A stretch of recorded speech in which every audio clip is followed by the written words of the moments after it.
Bonjour madame, bonjour monsieur. Vous connaissez les avantages et inconvénients des procédures, voici à présent les procédures elles-mêmes. Les procédures permettent, nous l'avons vu en partie dans la vidéo précédente, de définir et de partager les manières de faire, de les pérenniser et de les répéter lorsque cela est nécessaire. Donc sur ces principes, voici les éléments minimums à intégrer dans une procédure.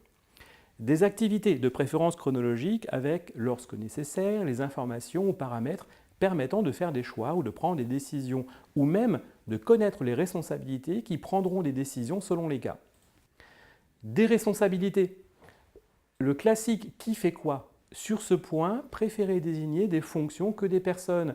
Vous avez certainement ou vous aurez un organigramme qui précisera qui occupe quelle fonction. Des choix. Lorsque se présentent des cas où une décision ou alors une réaction selon une situation sont à prendre. Des liens avec des documents, supports ou autres procédures à utiliser. Par mesure d'hygiène documentaire, un titre, une date de mise à jour, afin d'assurer une utilisation éclairée du document. Ensuite, que les procédures soient sous forme papier, électronique, audio ou vidéo, l'essentiel est que leur forme soit adaptée aux conditions d'utilisation. Gardez bien à l'esprit qu'une procédure est à surveiller, mettre à jour, compléter s'il le faut, fusionner parfois ou tout simplement supprimer afin d'adapter tant aux besoins de votre organisation qu'à sa maturité. Nous pourrions en citer des centaines tant il est possible d'être créatif. En voici cependant quelques-unes pour éclairer cette vidéo de cas concrets. Simplement, vous comprendrez qu'une grande partie des informations soit masquée afin de respecter la confidentialité des informations de nos clients. Un premier exemple, une procédure texte qui fait partie d'un recueil de procédures relativement simples et qui assure de décrire l'ensemble des pratiques, des procédures. On y retrouve les éléments déjà abordés, les activités, les responsabilités, les liens et le titre ainsi que la date de mise à jour. Il s'agit ici des informations relatives au recueil lui-même. Deuxième exemple, une procédure logigramme qui traite des mêmes besoins mais sous forme de logigramme. Cela facilite l'élaboration, la compréhension et la mise à jour à partir du moment où l'interprétation d'un logigramme est présentée au lecteur.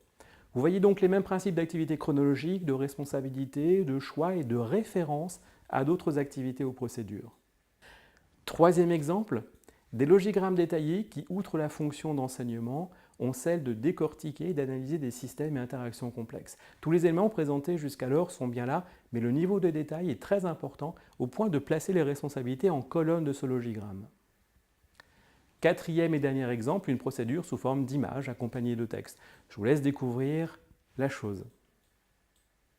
Ainsi que je vous l'ai dit, les procédures peuvent être sous forme de vidéo. Nous en avons déjà rédigé sous forme de bande dessinée, d'affiches. Bref, sous la forme qui provoquera tant l'intérêt des utilisateurs que la capacité à leur délivrer le support adapté à la meilleure compréhension.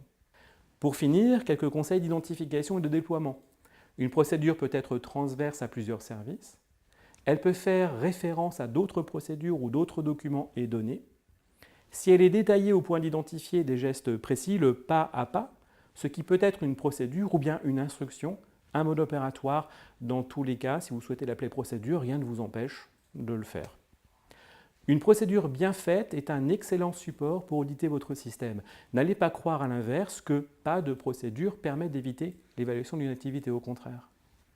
La rédaction et la validation d'une procédure prennent parfois de l'ampleur pour la réunion de spécialistes voulant tous avoir raison. Prenez le temps d'échanger, donnez-vous celui de revoir les procédures si nécessaire.